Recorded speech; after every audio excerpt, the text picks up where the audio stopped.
Ella era esbelta y delgada, siempre se usaba un delineador marrón, por lo que sus ojos oscuros y redondeados se veían todavía más grandes. Su cabello liso y largo hasta la cintura era negro como las algas y pintaba los labios rojos como un vampiro. Cuando me ponía a ojear sus fotografías antiguas, comprobaba que no había cambiado nada desde que niña hasta sus 50 años. No solo la ropa y el peinado, sino también su aspecto. Seguía siendo casi el mismo. Era envejecer nunca. Como siempre, se enfadaba cuando mi abuela le decía desgraciada y se me ocurría ponerle agraciada. Por eso es el gesto de la boca y dije que tampoco le gustaba. Con la abuela sucedió igual. No parecía pasarle tiempo para ella. Su cabello grises no ponían más canosos de lo que ya eran. Y tanto su corpulencia como la cantidad de alcohol que era capaz de ingerir y no disminuía a pesar de los 60 años. Todos los solsticios de invierno subíamos sin falta a la azotea y apoyando la cámara de un ladrillo no tomábamos una foto de familia. Yo era el único que agrecía sí para entre mi madre y vampiro mi abuela gigante que no cambiaban nunca. El año que ocurrió aquello descubrí algo nuevo, el rostro de mamá un poco antes de la primera nevada. Al principio pensé que era un cabello que le había quedado pegado y alargué la mano para quitarse, pero no era sino una arruga. Quién sabe cuándo había aparecido, pero era bastante profunda y larga. Fue entonces cuando me percaté de que mamá también envejecía. Tienes una arruga, mamá. Al oírme esbozó con una gran sonrisa y eso extendió aún más la arruga. Traté de imaginarme su aspecto en unos años para... No fue imposible. Lo único que me quedé en la vida es ponerme vieja, hijo. Mientras lo decía le borró la sonrisa, se quedó mirando a la lejanía con cara de absorta y luego cerró con fuerza los ojos. ¿Qué habría pensado? Se habría imaginado como una anciana encorvada. Si así era, se equivocaba, nunca tendría la oportunidad de envejecer. Cuando fregaba los platos pasaba el trapo, el suelo, mi abuela tarareaba lo siguiente, poniendo cualquier melodía, maíz o en verano, barata el invierno, qué dulce, qué sabroso. Eran los productos que había vendido en la terminal de autobuses cuando era joven.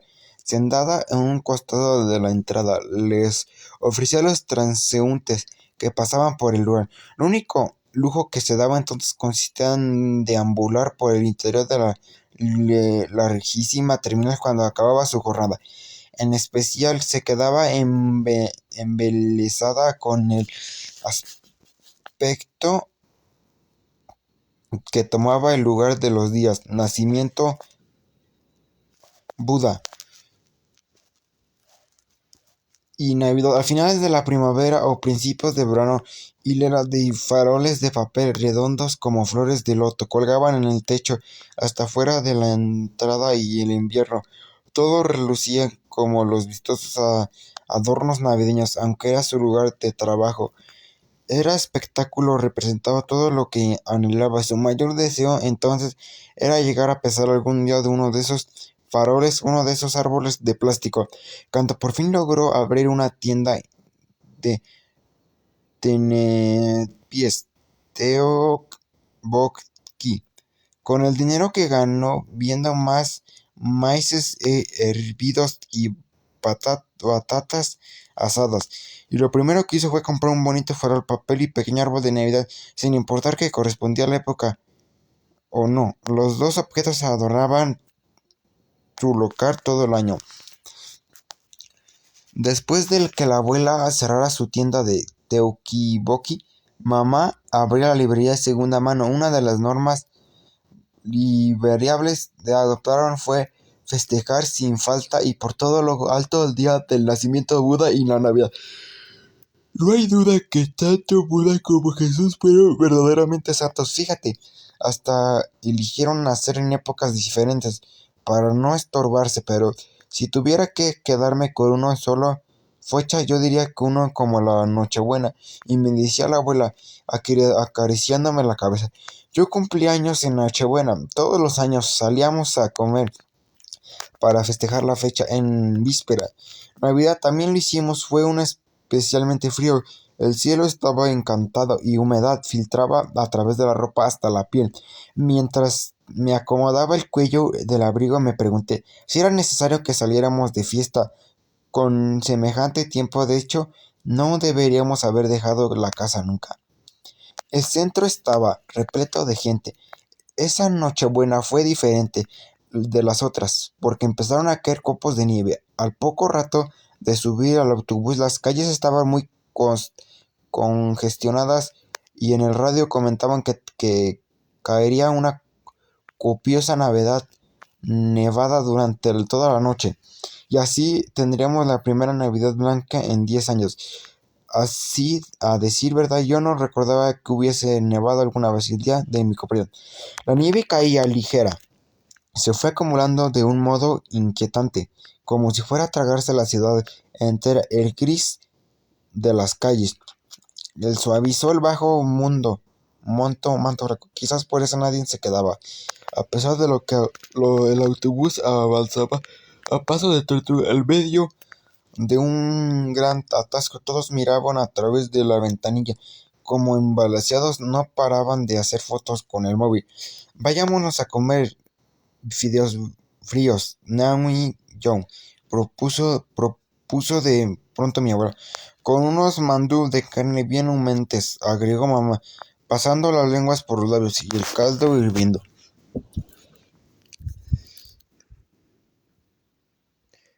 Y un caldo hirviendo, añadí, y a los dos se rieron.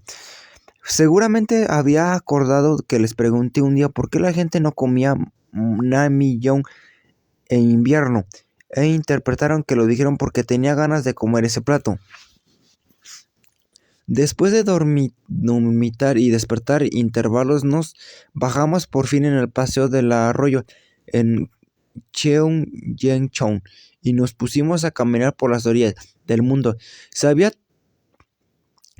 había tornado completamente en blanco. Eché atrás la cabeza para contemplar las interminables copos precipitándoles al suelo, y mamá se puso a dar gritos de alegría y a sacar la lengua para probar la nieve como una niña. Luego nos internamos por las callejuelas adyacentes para ir a restaurantes de Naengmyeon tradicional que conocía la abuela, pero cuando llegamos allí vimos que hacía tiempo que había desaparecido la fría humedad que mojaba las dobladillos de mis pantalones. Había subido hasta la pantorrilla cuando entramos por fin a una casa de Naengmyeon que mamá encontró a duras penas con el móvil. Estaba ubicada junto a varias cafeterías y era parte de una cadena de restaurantes.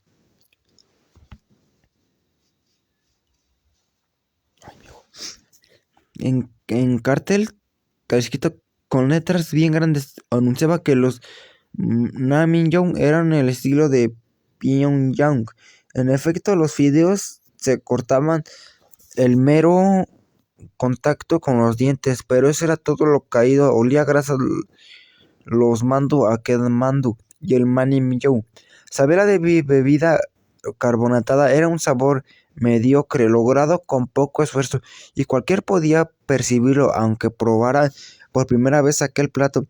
Así que mamá y la abuela se comieron hasta el último fideo, y a veces lo que abre el apetito no es tanto el sabor de la comida como el ambiente de lo que rodea a uno. Naturalmente era la nieve de la que creaba el ambiente adecuado. Mamá y la abuela no dejaron de sonreír durante toda la comida, y yo metí la boca en un trozo de hierro grande que mandaba en caldo y lo chupé como un caramelo.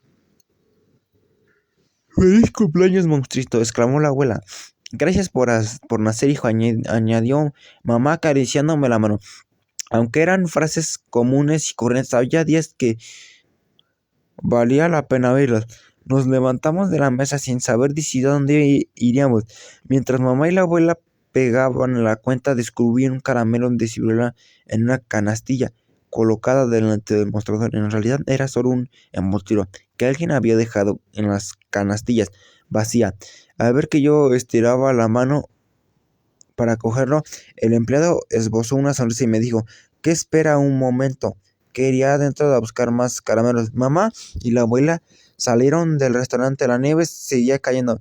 Curiosamente, mi mamá se puso a dar saltos con las manos estiradas para agarrar los copos, como si no existiera la felicidad más grande de la abuela. La miraba como agarrándose del estómago de la risa. Y luego giró la cabeza para dirigirme una gran sonrisa, y el empleado se acercó y trayendo una enorme bolsa de caramelos y los dejó a caer sobre la canastilla hasta llenarla. ¿Puedo? Esa noche le dije, el tiempo que tomaba 2 puños grandes. El empleado dudó una fracción de segundo, pero consintió, sonrió y asistió la cabeza. Mamá y la abuela, según riéndose, al otro lado de los cristales y del restaurante, un coro compuesto de hombres y mujeres pasó junto a ellas. A larga procesión entonaban villancicos vestidos con gorros y mantos rojos como Santa Claus. Noel, Noel, Cristo nació Rey Israel. Decía la canción. Yo me metí las manos en los bolsillos y me dirigí hacia la puerta mientras los embutidos de los caramelos me pinchaban las palmas. Justo en ese instante gritaron varias personas al mismo tiempo. Los villancicos cesaron y se oyó otra tantada de gritos y alaridos que regresaron al aire, llevándonos a la mano la boca, y la gente empezaba a retroceder. Principalmente, vi a través del cristal a un hombre que blandía algo contra el cielo. Vestía traje y no había visto dando vueltas por la zona. Antes de entretarmos el restaurante, en contraste con su atuendo, llevaba un cuchillo en una mano y un martillo en la otra. Se movía agitando con violencia los brazos, como queriendo apuñalar a los copos de nieve. Cuando se acercó al coro, varias sacaron a toda prisa el móvil. De pronto el hombre volteó la cabeza, sus ojos y se posaron en mamá y la abuela. Cuando dirigió sus pasos hacia ellas, la abuela tiró de su hija. Al instante se desemplegó una escena imposible de que el hombre le asestó un martillazo en la cabeza a mamá. No una, sino 3 veces, 4 veces. Mamá cayó al suelo, salpicando todo de sangre. Yo empujé la puerta del restaurante para salir, pero la abuela me impidió con un grito. El hombre dejó caer el martillo y suero y se puso un cuchilladas al aire. Yo golpeé el vidrio, pero mi abuela sacudió la cabeza y sujetó la puerta con todas las fuerzas. Casi llorando me arrepentí de algo una y otra vez. El hombre se aproximó a ella desde atrás.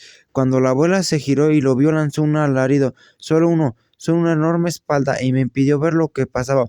Pero el vidrio se manchó de sangre. Lo único que pude hacer fue quedarme viendo cómo la mancha se hacía más roja y más grande.